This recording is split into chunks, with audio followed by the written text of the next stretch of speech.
Good afternoon or evening, everybody, and welcome back to another weather forecast by Adrian with the forecast. And this is going to be another severe weather update, but it's going to be an update just on specifically tomorrow's severe weather threat, as it seems to be more of an uptrending threat, and as well seeing a lot more confidence in some potential severe weather across the plains and as well portions of the south central tomorrow. Obviously, we do have a few storms to watch out for today, as we do have a slight risk, but I'm going to be specifically talking about tomorrow, as we're seeing a massive uptrend in latest cams, 18Z, ARRR, and as well with the latest NAM. So before we get in the video, I would recommend you guys subscribe to the channel, as well as smash that like button and bell icon. But without further ado, let's get in the video. So obviously we do have an enhanced risk here on day 2. Actually, they did minimize the enhanced risk. It was actually into portions of far southern Nebraska, but it is now pushed now only into Kansas as a result of the downtrend toward the further north part. However, we are starting to see a more of an uptrend for the moisture return, etc., for the southern portion of this risk, including areas near Lawton, Oklahoma, Wichita Falls, and that general vicinity. So this enhanced risk did decrease and stay out of Nebraska, but now it's pushing further southward.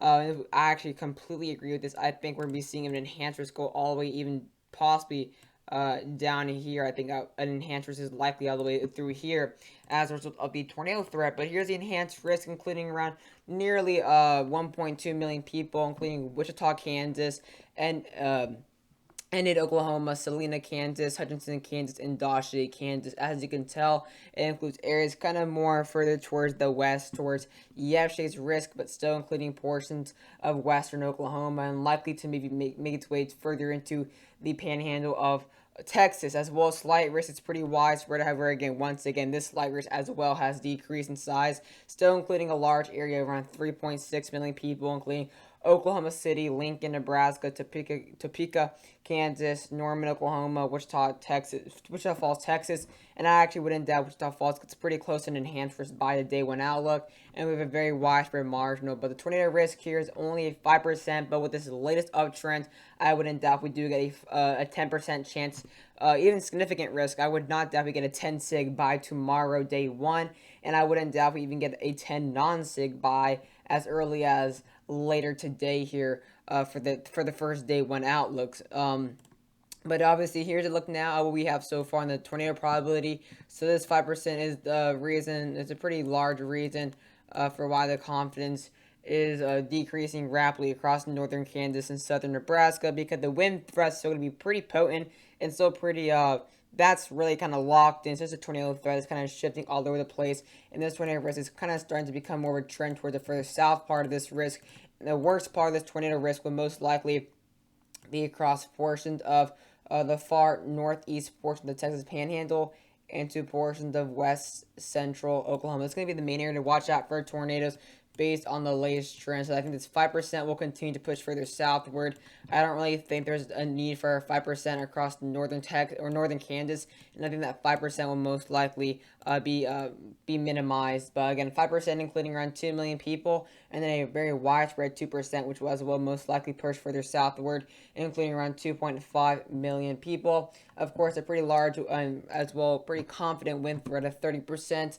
I actually wouldn't doubt this does become 30 sig by tomorrow, but I'm a little bit less confident in that than the 10 sig. But still, of course, around 1.2 million people across west central Kansas and portions of western Oklahoma and northeast Texas is where that little jet's going to be kind of ejecting here.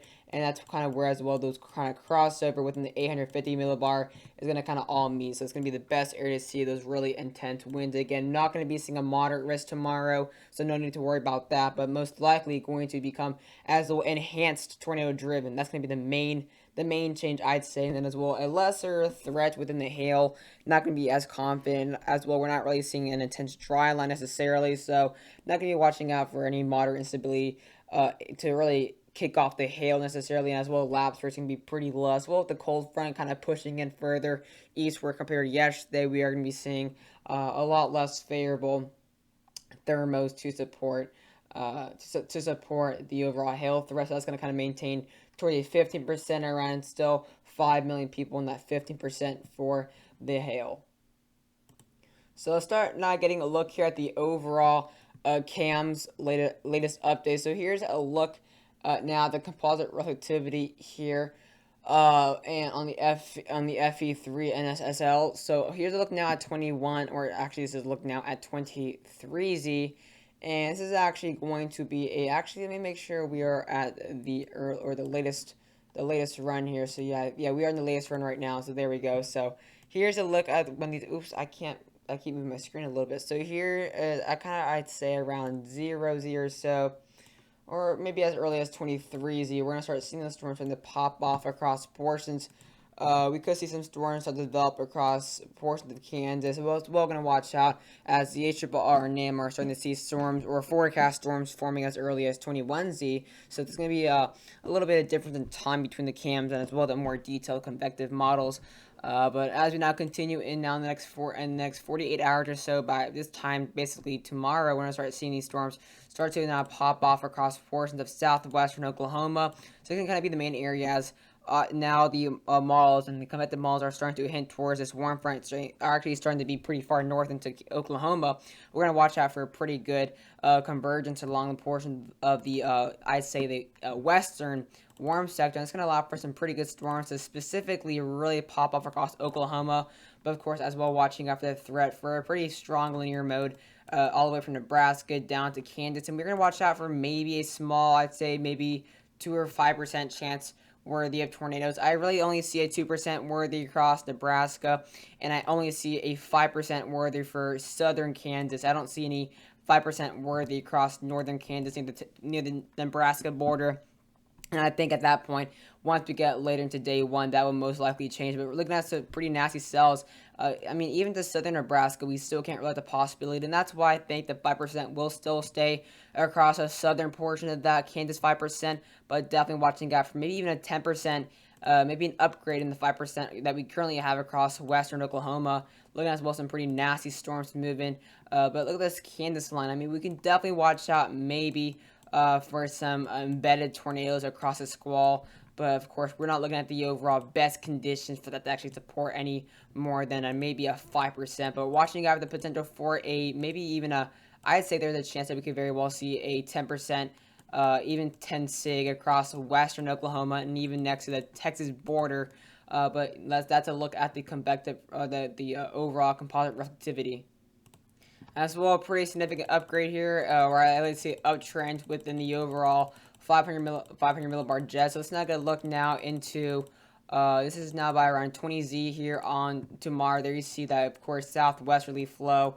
And then you kind of see these wind vectors are kind of facing the southwest. So there we're seeing some very good northeast ejection from the basically southwest Rockies into the portions of the western plains. So here's by 1Z, you can start seeing a pretty sheared environment on the 500 millibar flow at around 60ish, around 65 knots with scattered areas of 70 knots across western Oklahoma and portions of Texas, as well watching out for some pretty high sheared environment of over nearly 80 knots across Nebraska and Kansas areas. So I wouldn't definitely give be a 30 sig wind.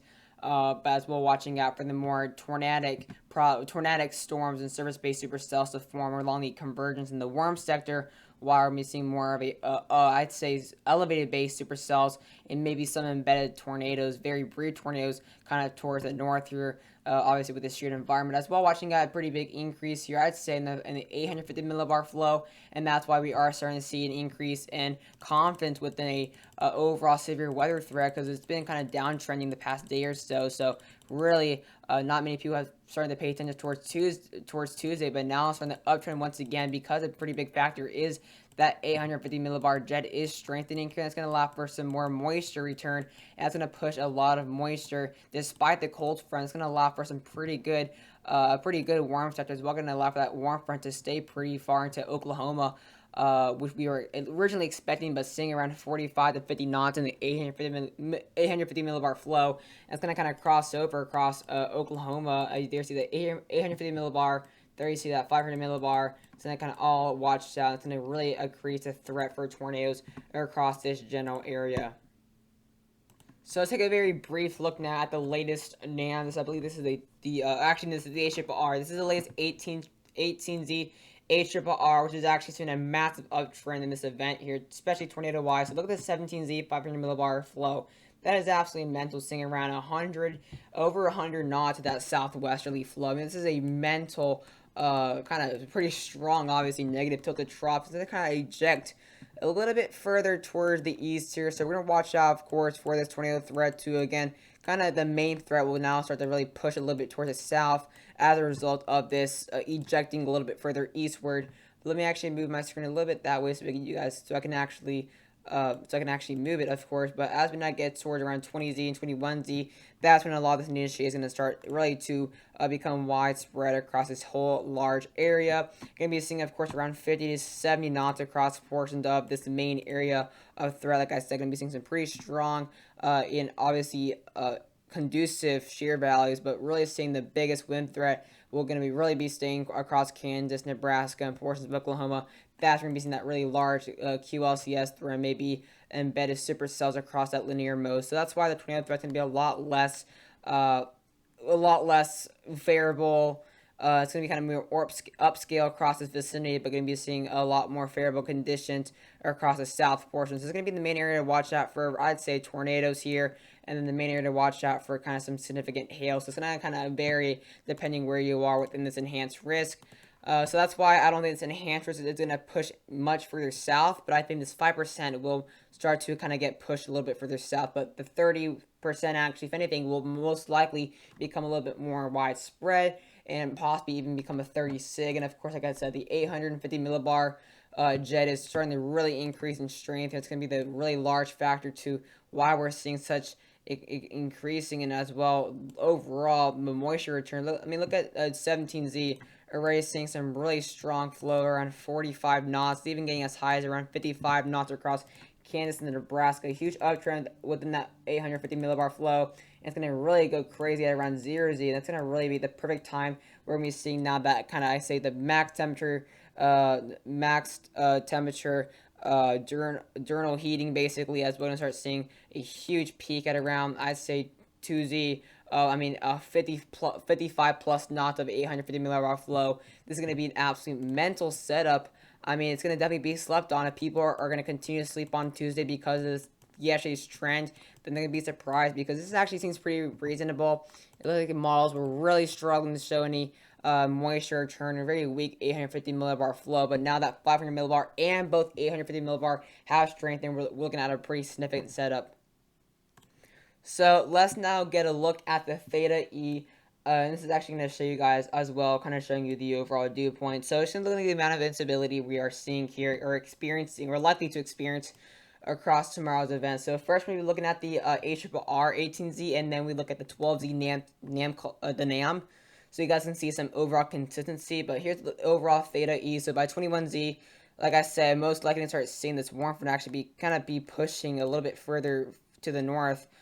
Compared towards yesterday, of course. Yesterday actually even earlier today, the warm front was struggling to surpass the Texas border, which is allowing for that really decrease in the amount of moisture return, and that kind of would only support like a 5% tornado risk across these areas. But now, with this warm front likely to push further into Oklahoma, like originally thought, and obviously a really strong 850 millibar flow, we're watching out for a really large warm sector to push pretty far northward. So really huge confidence starting to increase across western Oklahoma and northeast Texas panhandle. So for example, let's actually look at sounding here at 23Z.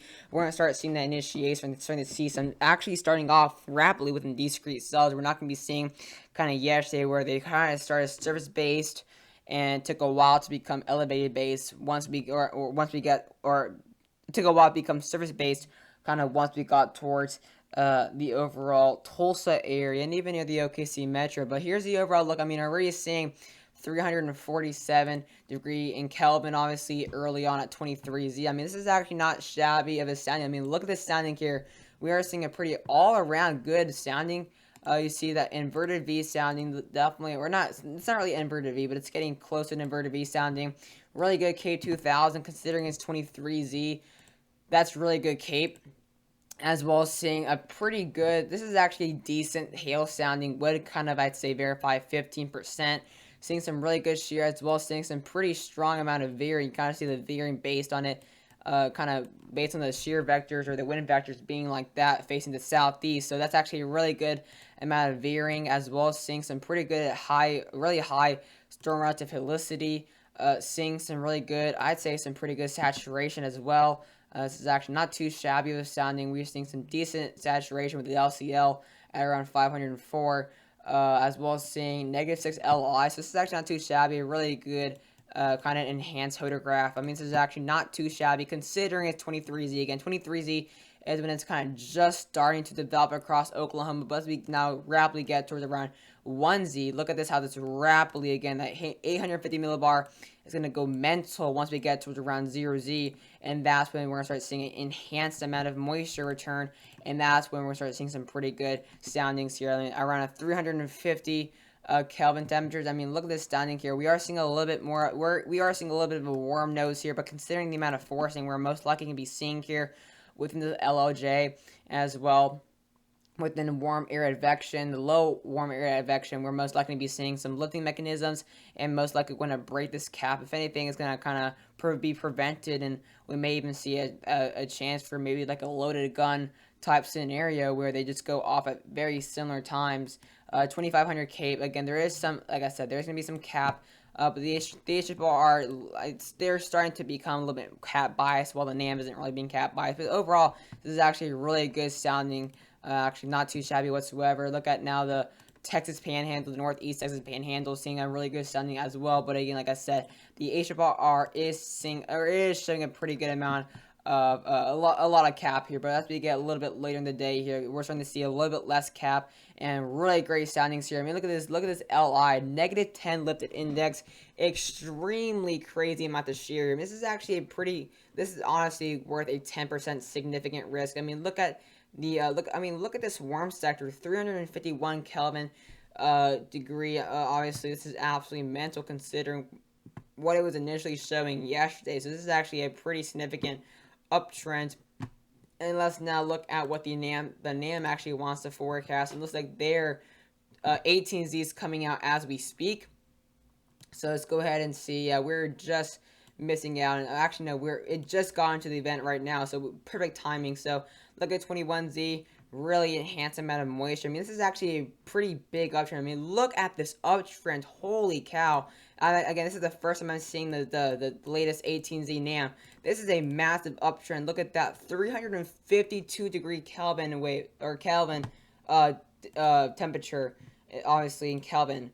I mean, look at this 0Z though. This is obviously showing a pretty big northern shift here. I mean, look at this sounding a PDS tornado. Obviously, you never want to look at the possible hazard, but this is actually pretty valid sounding here. -8 lifted index, 2100 cape, very weak cap, a inverted V sounding, really enhanced amount of veering as well. This is actually, I'm actually going to copy this image, but look at this sounding. I mean, look at the overall south portion there of Oklahoma.